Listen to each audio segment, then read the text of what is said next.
Salut à tous, ici Frédéric Morel. Bienvenue sur ma chaîne dédiée à la science et aux découvertes scientifiques.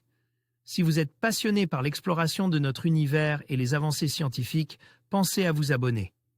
Aujourd'hui, on plonge dans un sujet fascinant qui repousse les limites de notre compréhension. Bonjour Allons-y. à tous.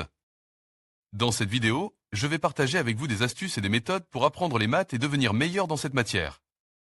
Que vous soyez étudiant ou simplement désireux d'améliorer vos compétences, je vais vous donner des conseils pratiques et des stratégies efficaces pour surmonter les difficultés et gagner en confiance. Restez avec moi, car ensemble, nous allons explorer comment rendre les maths plus accessibles et même amusantes. Aujourd'hui, les scientifiques en sont convaincus. Nous avons tous la bosse des maths. Alors comment se fait-il que certains d'entre nous semblent manier les chiffres plus aisément que d'autres? Probablement parce qu'ils ont mis en œuvre quelques méthodes qui leur ont permis de devenir meilleurs en maths. Les mathématiques nous servent dans la vie de tous les jours, pour faire ses courses ou la cuisine ou encore pour bricoler.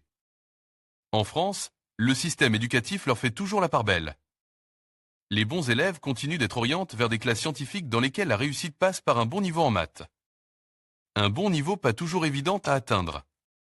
Si elle ne prend pas la forme d'une proéminence de la boîte crânienne, la bosse des maths semble pourtant bel et bien exister.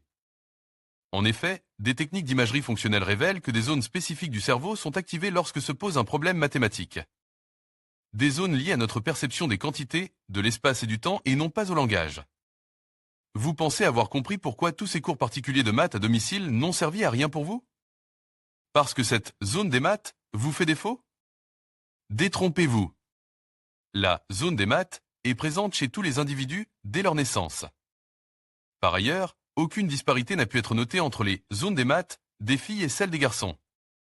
Ces précisions posées, vous n'avez plus aucune excuse pour ne pas consentir d'efforts et devenir meilleur en maths. Difficile de réussir en mathématiques sans en maîtriser les bases. Maxime, Photolia, pourquoi certaines personnes ont des difficultés en maths? On oppose bien souvent les matheux aux littéraires et les préjugés sur les mathématiques font souvent dire « je suis nul en maths ». Les difficultés rencontrées avec les mathématiques pourraient être dues en partie au fait que l'on n'aime pas cette matière parse. Que l'on n'y trouve pas d'intérêt, que les résultats sont tout juste ou faux, sans alternative, ce qui peut rebuter un jeune élevé. L'aversion des parents pour les maths peut aussi influencer l'enfant. De plus, les mathématiques ont la réputation d'être une matière difficile qui fait appel à la mémoire et au raisonnement. Les mathématiques sont pourtant au cœur de nos vies, utiles au quotidien comme à toute recherche scientifique.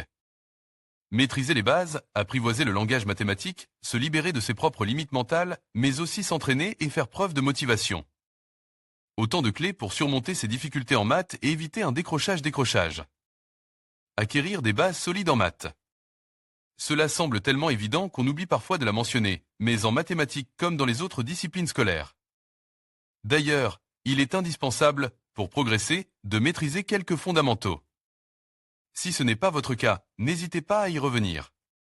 Pensez ainsi aux tables de multiplication, aux autres opérations, addition, soustraction, division, aux théorèmes de base comme le théorème de Pythagore ou encore le théorème de Thalès, aux définitions des angles, aux fractions, etc.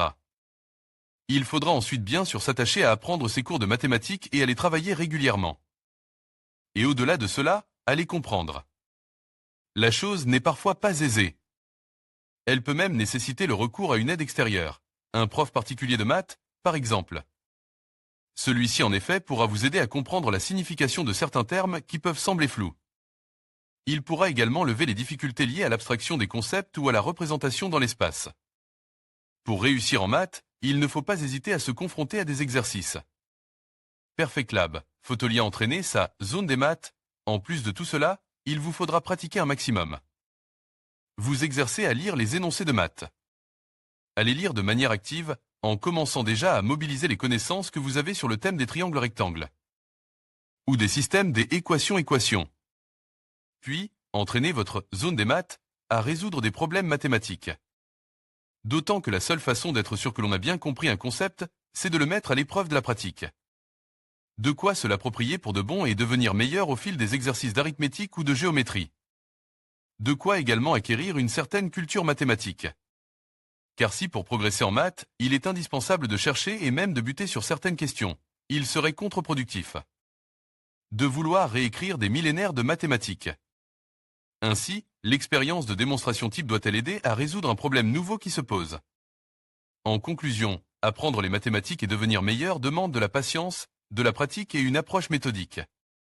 En vous fixant des objectifs clairs, en utilisant des ressources variées et en vous entourant de personnes qui partagent votre passion, vous pouvez progresser de manière significative.